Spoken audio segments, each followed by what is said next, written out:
Hello, welcome to Awakening Talk. I'm Earl. I'm Danielle.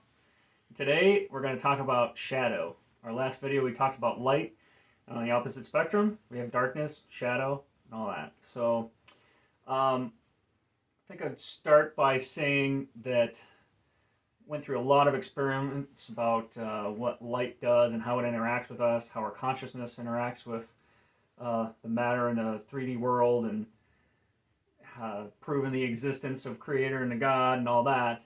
Well, on the other side, there's the darkness and the evil and things like that. So, the biggest aspect I want to bring forward on this is that there's a purpose for the darkness to be there. And it gives us an opportunity to rise up against it for our soul to grow and learn and become more sovereign in itself.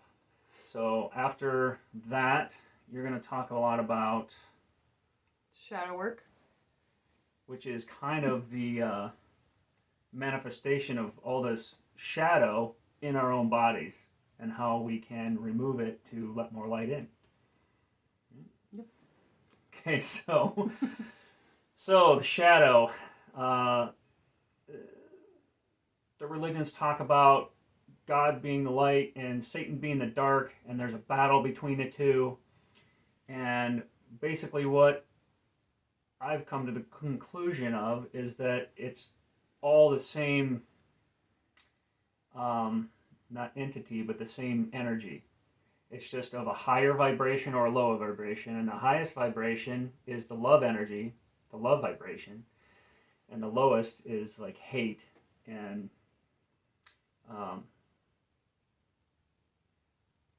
help me out here.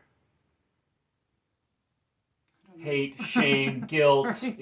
those kind of feelings and vibrations of that. So that is like the darkness, and the light is love. And as we found out in the last video, we had confirmation from somebody that was there and saw God that God is light, God is love, this peaceful, loving, wonderful energy that you feel directly. I felt directly quite a few times, but you feel all the time. Mostly. Yeah. So, the purpose of shadow, the purpose of darkness. And in this world now, we see lots of darkness and lots of evil control structures and things like that. And on a global scale, it's a time for humanity to stand up and fight against that, to expel it from our experience, and to let the light come in and come into the new age of a high vibrational, loving, global consciousness. So, as an individual, we need to go through that on our own. Sorry, I have to hit this button. Sorry, I couldn't see if it was still recording.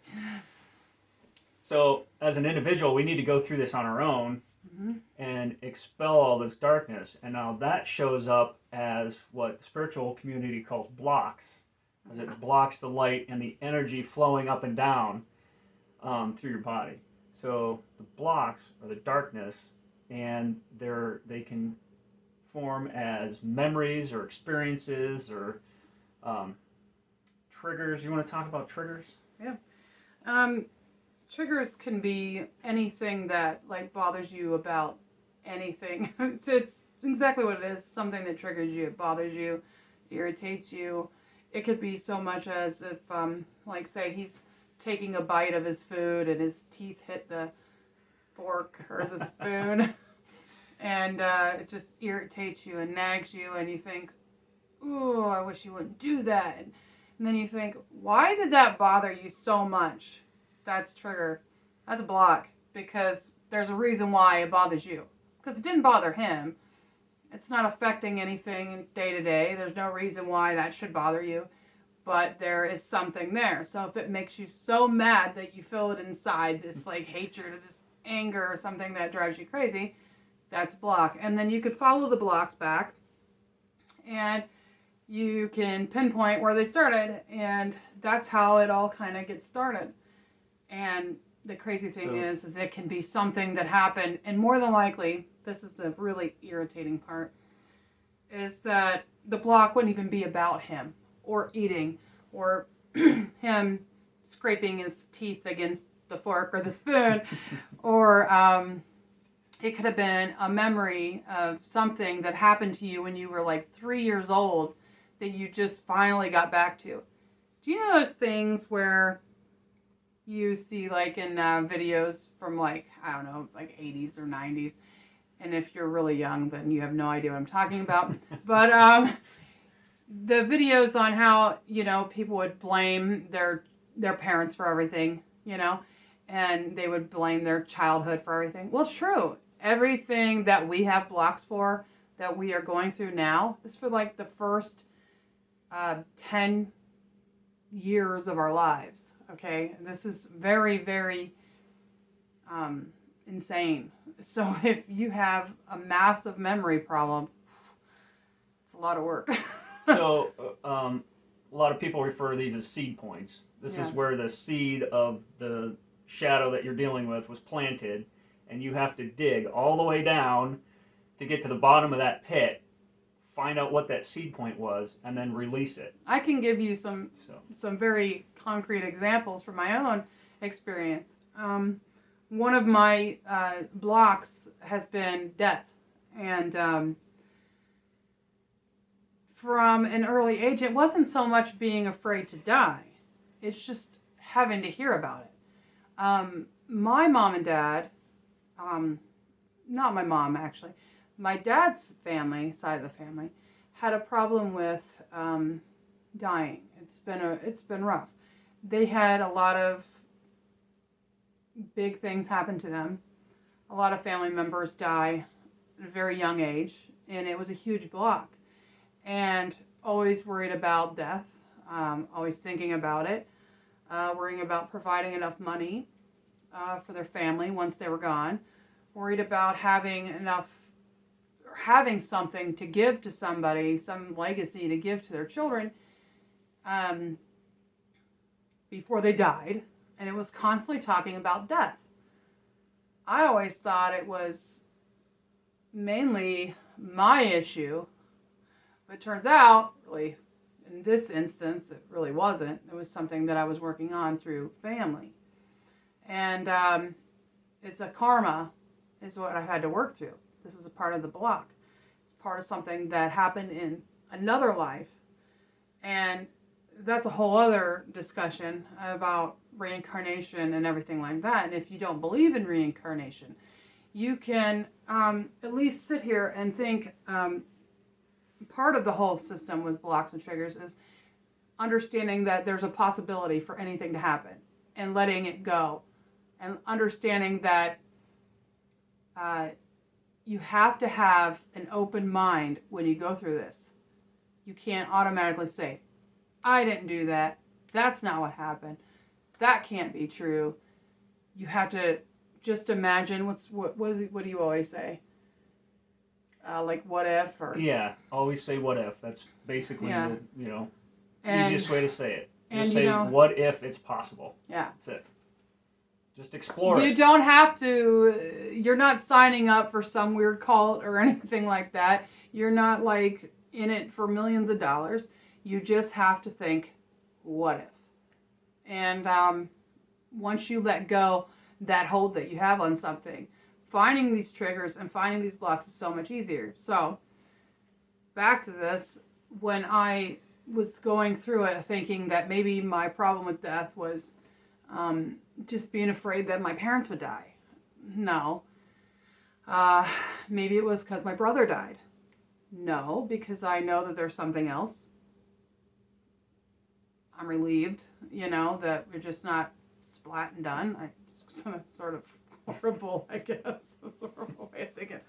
But then, I kept going back and going back. I remember when my grandpa died, he was the first person that I ever remember dying. And I was 4, and my family wanted me to kiss my grandfather. He was in the casket. And I was like, oh, no, it freaked me out. Why would you want a child to do that? It's so gross. So, I was 4, and then like when I was 22, my grandmother died. It was his wife. And they asked me if I wanted to kiss my grandmother. And, I was like, ew, no. It brought all that back, that anxiety that I had. It was so awful. From 4 years old. From 4. And I just remember, and I like shut down, and I couldn't hardly breathe. And I thought, oh, God, why would I want to do that? And then it was so weird. Like, then when my brother died, I was faced with that moment again, and it was like, it didn't bother me. Because that block had... And I realized that it wasn't like touching a dead person. It wasn't being so freaked out about that. It was death itself, and knowing where you go and that there's something else, and just finally letting go of that block, a feeling that you don't know something and you're scared. And then whenever he died, I was no longer scared, I guess. So that leads into what you wanted to bring up, was the faith over fear, because that fear of death was such a hold on you and your family for some reason. You couldn't pinpoint what it was. Yeah, and I'm not afraid to die at all. I mean, I could go out there right now and get hit by a bus. I mean, hey, whatever, it happened.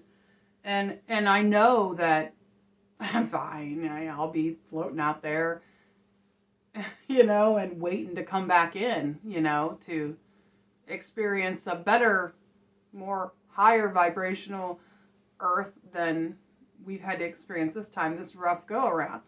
This is rough. I mean, we're coming into this whole experience having to ascend, and that's what this is called. This is called the ascension. And ascension means to raise up. And the vibration of the planet is the frequency of the frequency of the vibration of the planet is going up. Getting more intense. Thank you. Higher vibrations. Come on, Mr. Science, help me out. And I mean, I know what it is, but it's not coming. It's raising, and so we're doing this as a whole collective. This isn't just like a little thing here. This is a lot of work, and we all have to put in work, and we all have to say goodbye to our egos, which that's the shadow. The thing that wants to control the outcomes of things. Yeah. Or so this is the fun part, and it's not fun at all. So yeah. So I had someone, we'll just call her Sierra.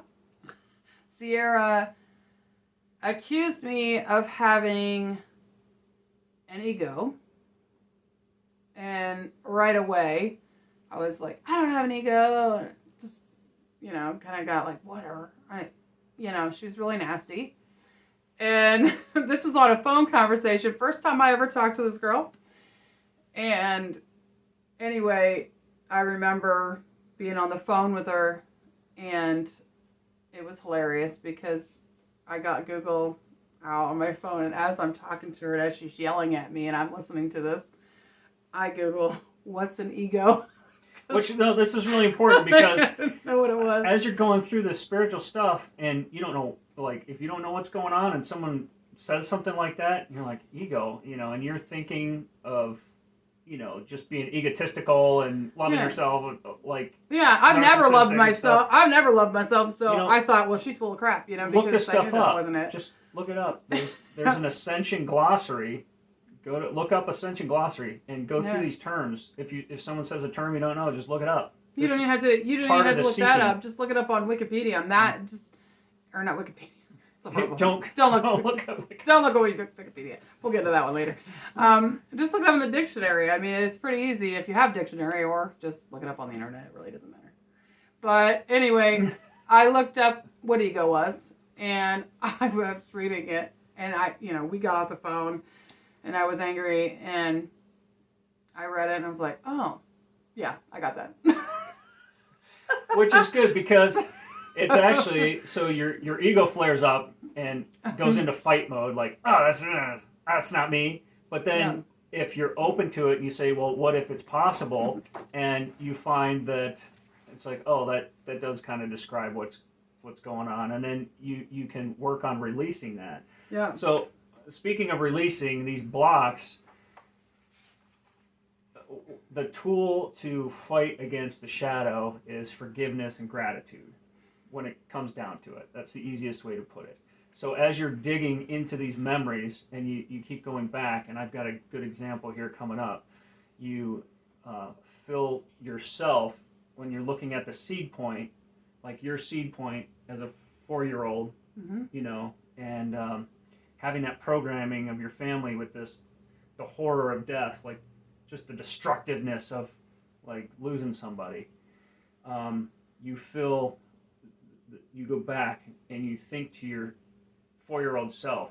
You forgive your 4-year-old self, and you fill that 4-year-old self with love and gratitude and forgiveness for the situations and how you feel, and that releases all that negative energy up to God and up to the light, which then allows the light to fill you up.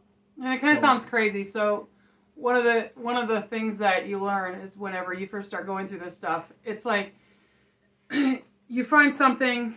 Okay, so before I get into this too much, it's called shadow work. So the stuff that you're going to be doing now is called shadow work.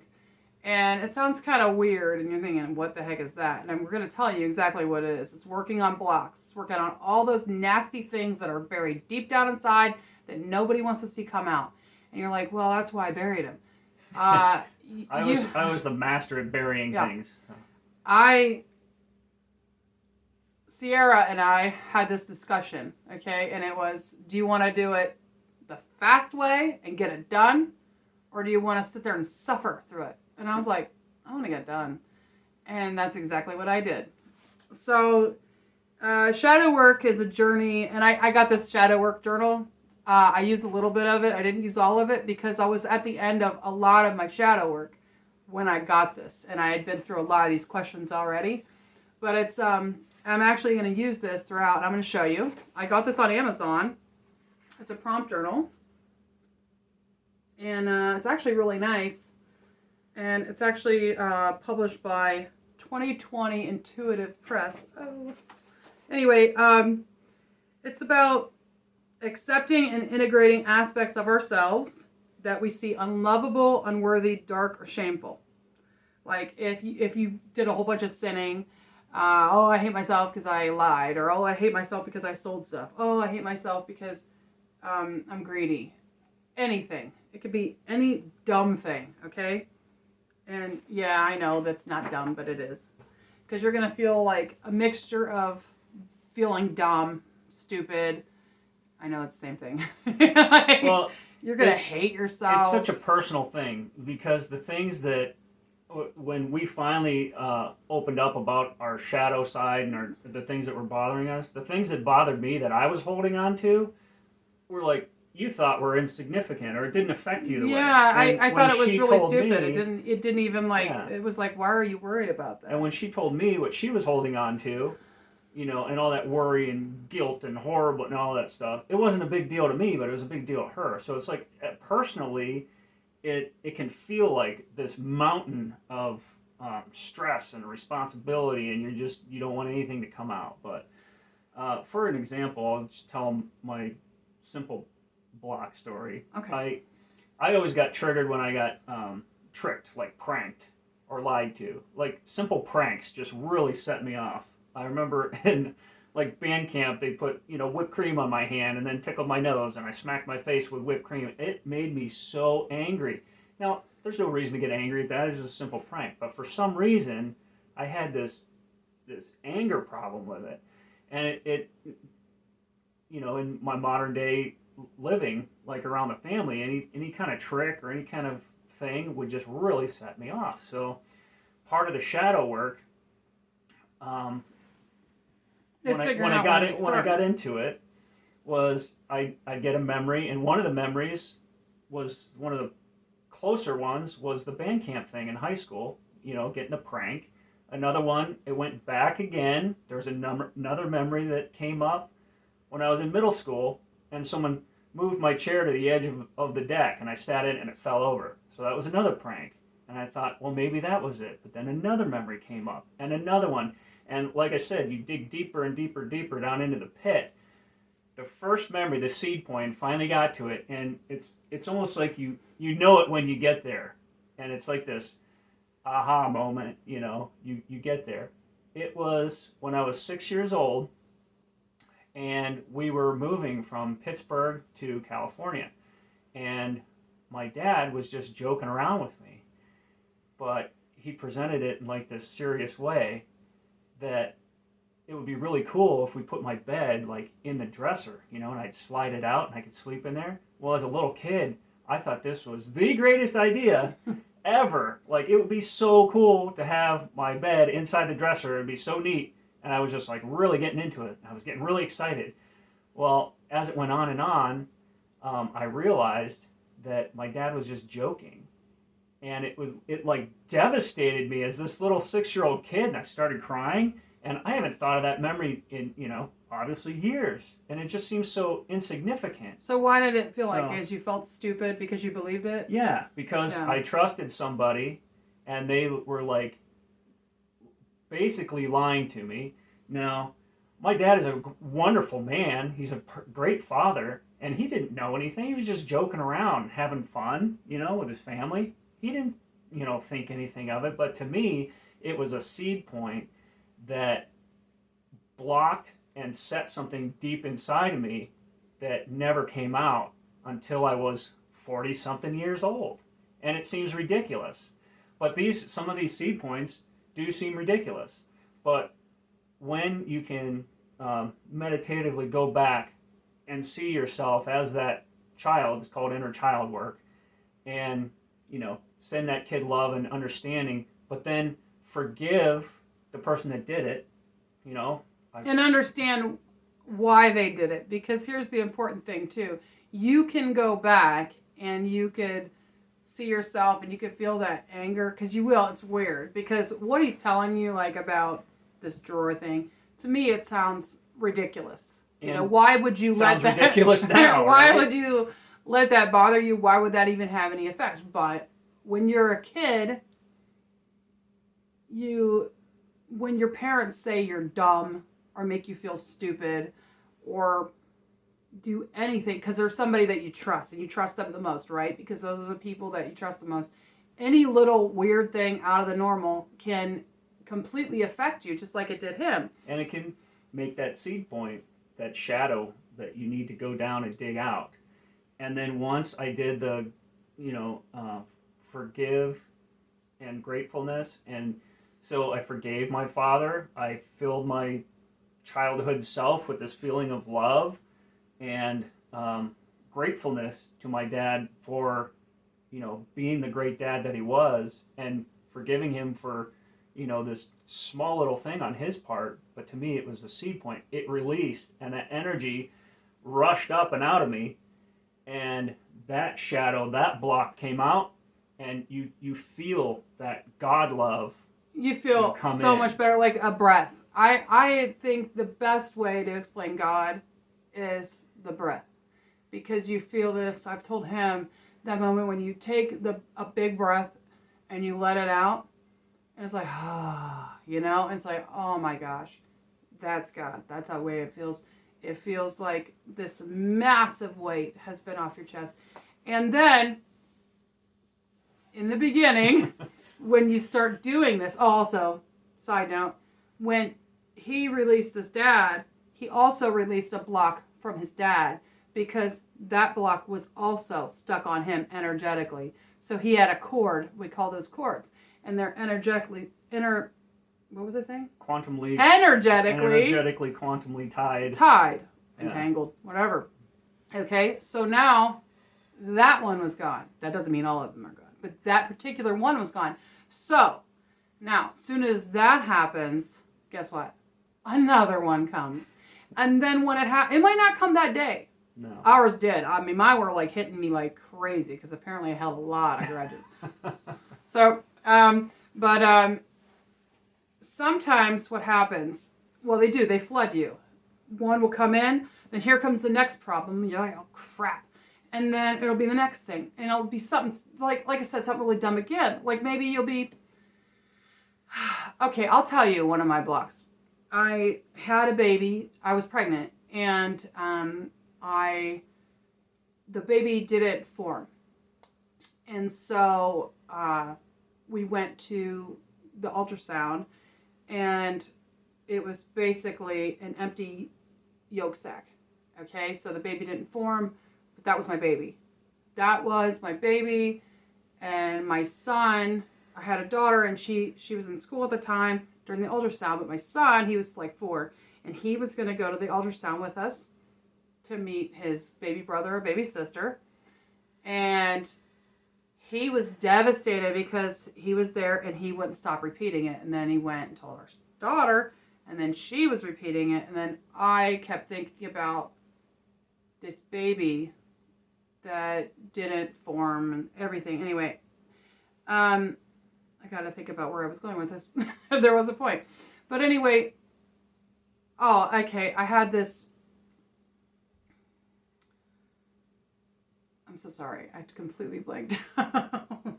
Well, I think you told me before that you had this plan built up. Yeah, I had everything built up, like this whole thing, like this kid's gonna go take care of us one day, you know, like he's gonna go to college, every parent, you know, gonna go do this, gonna we're do raising that. the next president, you know, right? all this Well, stuff. I'm not gonna go there. Not anymore.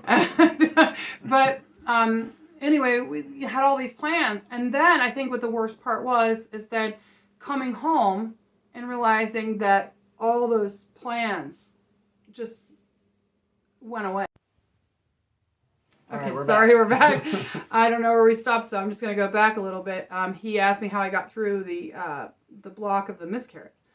And it was because my friend had the miscarriage, and she was going through a lot of the things I was going through. I didn't necessarily completely put blame on myself. There was a lot of blame on myself for certain things. I was angry, really, by my reactions to other people more than I was blaming myself for the baby dying. But I was pretty angry. But when I saw her go through it, I kind of everything I had wanted me to help her because of what I had gone through. I didn't want her to feel that way and feel that guilt. So as soon as I started talking to her about it, I started also praying and asking God, to help me too, because I don't think I really ever did that. And I prayed a lot over the years. Like I said before in the other video, I'm not a religious person. I'm not a massive church-going person. Not to say that I haven't gone to church, I have. It's just at this particular time I was not. And I started praying, and I started seeing myself as a happy person again and letting it go. And mostly the letting it go was the expectation of what I had built up, this fantasy I built up with this kid in my head of all these plans that I had, and I let those plans go. Because so really, the seed point was the miscarriage, but then you had this building of plans that you had just sitting on top of it. And it just got bigger and bigger. It was like skyscrapers worth of plans. Right. I had this childhood and grandchildren and great-grandchildren probably at this point, because I love babies. So it was built up into this huge web of ridiculousness.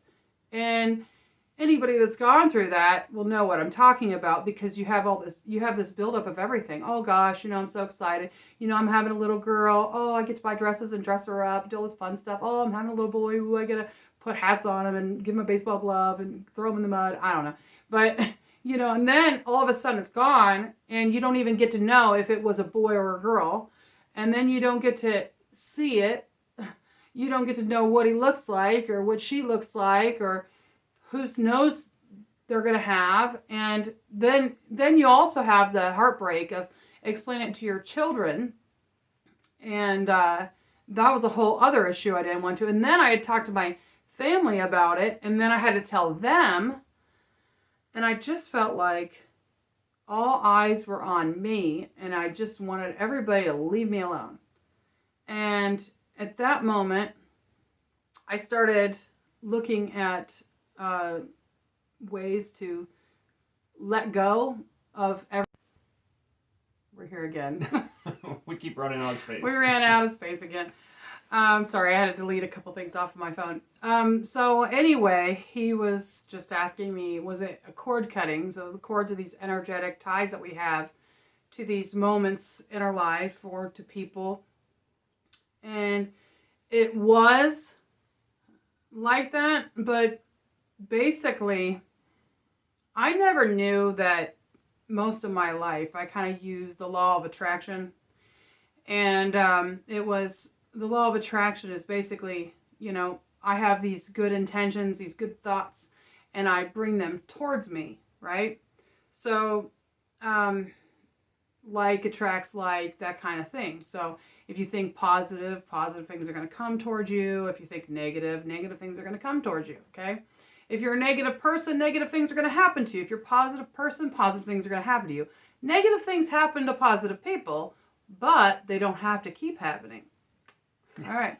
So, so my whole life, you know, I was good at like, let's just say winning contests. I knew I was going to win the contest. I already had it in my head. I'm winning that contest. I won that contest.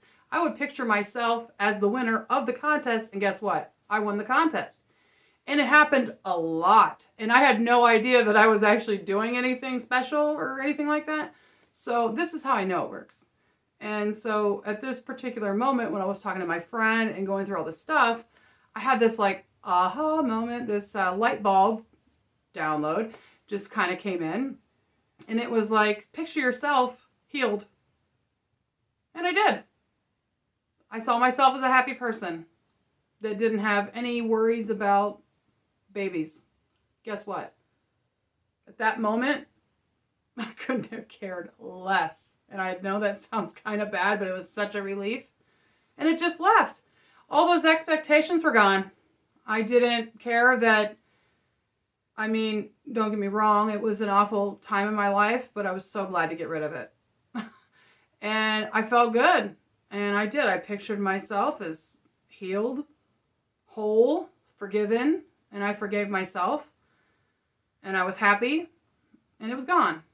And I told her the same thing.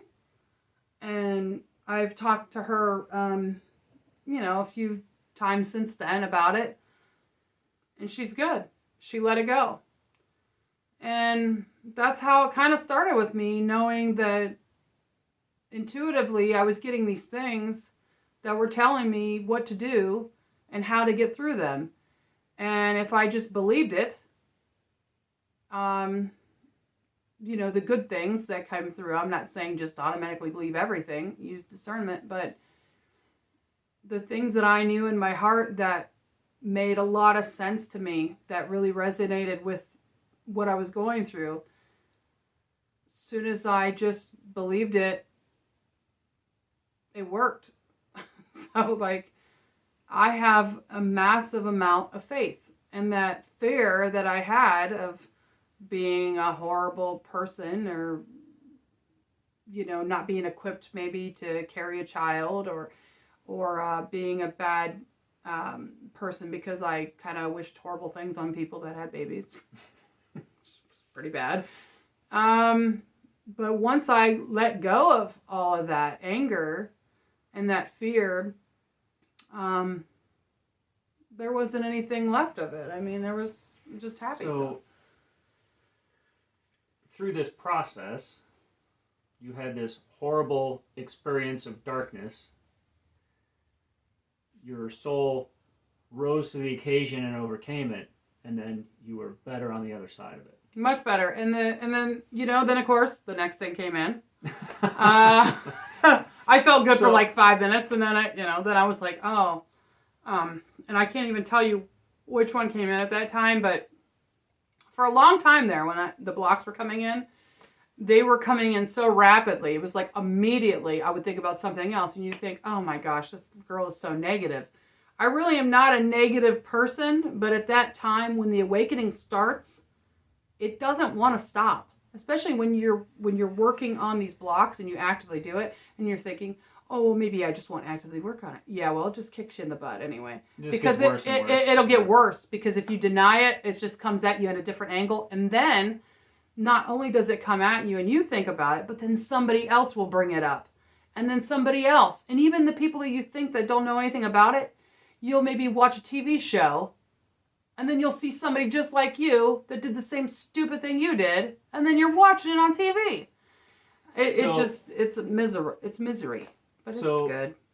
We have the light, love, God, creator. We have the shadow side, and the shadow side is there on purpose to get us to rise up against it and have spiritual growth. And when we ignore that growth and put it to the side or bury it, God loops it around, and it keeps coming back until you face it. Yeah. Because you pretty much agreed to come down here. Yeah. So that's the other thing. To grow through these dark shadow experiences. So even though you may not agree with it or know it yet, you agreed to do this. So you could be a better person, soul, so you could learn through it. Okay? So once you get into this ascension thing and you really understand who you are a soul, okay? You're an immortal soul having a human experience. You're not a human having a human experience. No. You are immortal. You never die. Your energy, your soul, this is what we were talking about the last video, it lives on and it finds another host, okay? Eventually, right? If you decide to do that.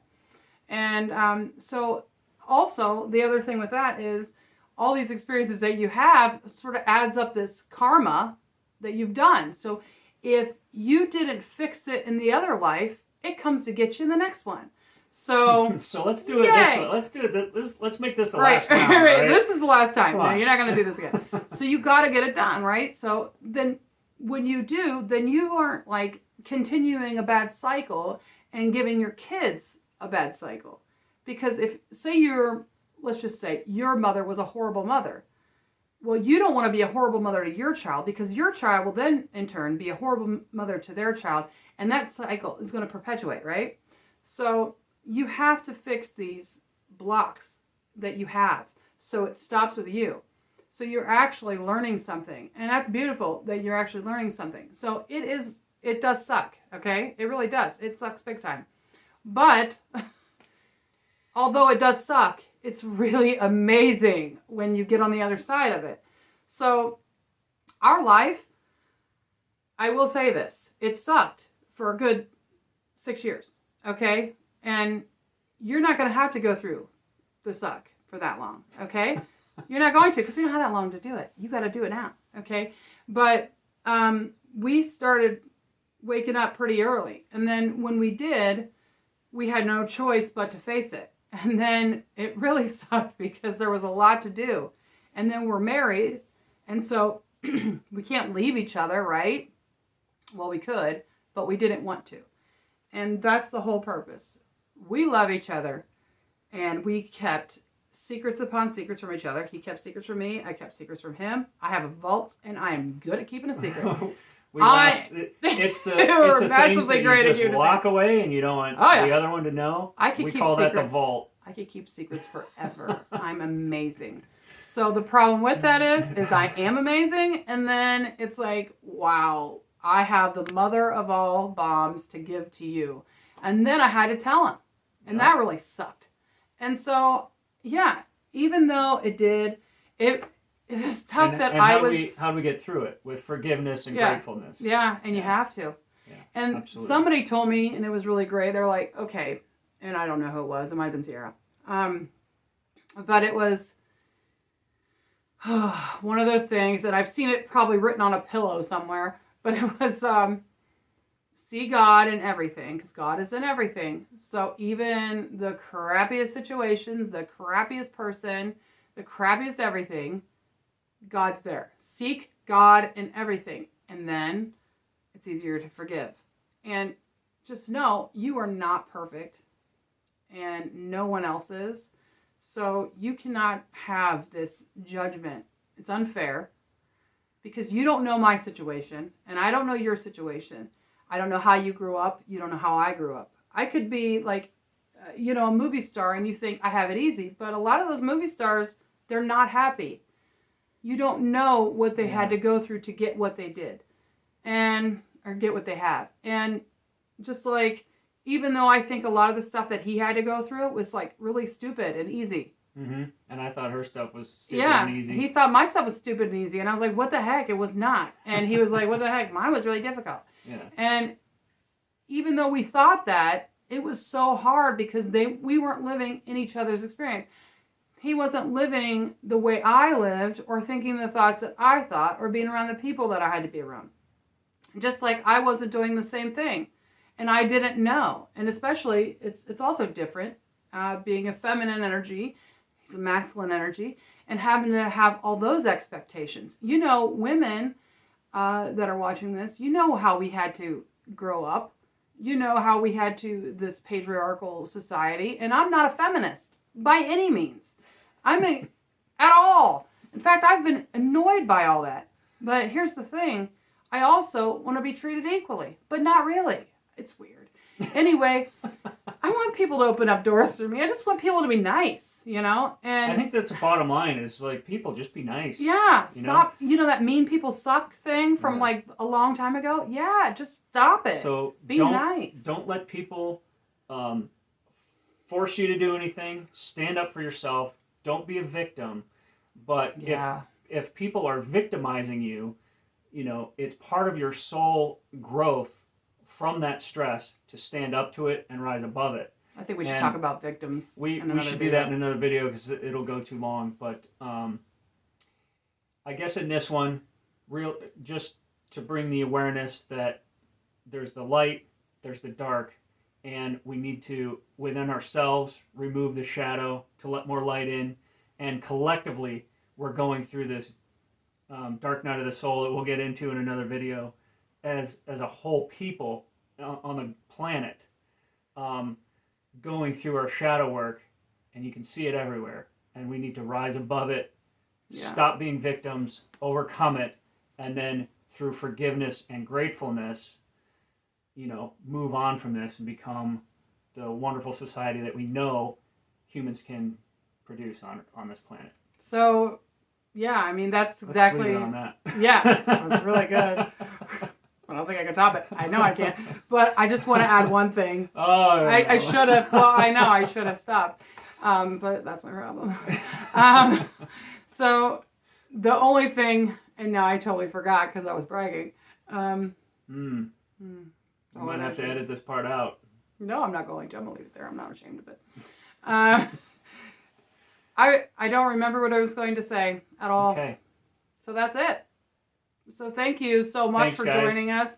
And please make sure you like, share, subscribe, and realize that, this is not a professional video by any means. We don't know really. That's why we named it Awakening Talk, because we're just talking to each other. We're talking. We feel like we have great conversations, and now we're letting all of you in on it. And if you like it, that's great. Keep coming back. Yeah. So next time, I was talking to you about the blocks now, I remember. So talking about the blocks and letting things go, and then the next block comes in. And like I said, even though it does suck a lot when you're doing it, every single time you dig one out, you feel better. And then the only thing that's terrible is that you feel like, oh God, now I got another one to get out. And you're just annoyed that there's another one. Soon you're going to be so annoyed that there's so many, but you're getting them out. Yeah. And then there will be this dry spell where nothing happens. Bliss. And then something will happen. And then you dig it out. Dig, and try. And then nothing. So maybe we'll do another video on like the technique of like, because I never used to meditate, never used to do any of that. Maybe we can get into like how we do that and how it kind of led into removing. Yeah, and it's not really, we're going to go through, that's right, we will go through how to dig out a block. I probably have a couple still in there. I'm sure I do. Yeah. So once one comes up, we'll video it, which will be awful. Oh, and so, That's a good idea. I'll video that. yeah. So I know I've got something going on because something's going on. But anyway, we'll go ahead and go through that on the video live. You know, obviously we're not going to edit it. And then, you know, you guys will get to see exactly what happens when you go through it. And it's hard, but the thing about it is that once you're ready to take that step into letting go, then it's not really that difficult. It actually feels really good. All right. So. Feels good. Let's leave it at that. See you guys. See ya. Bye.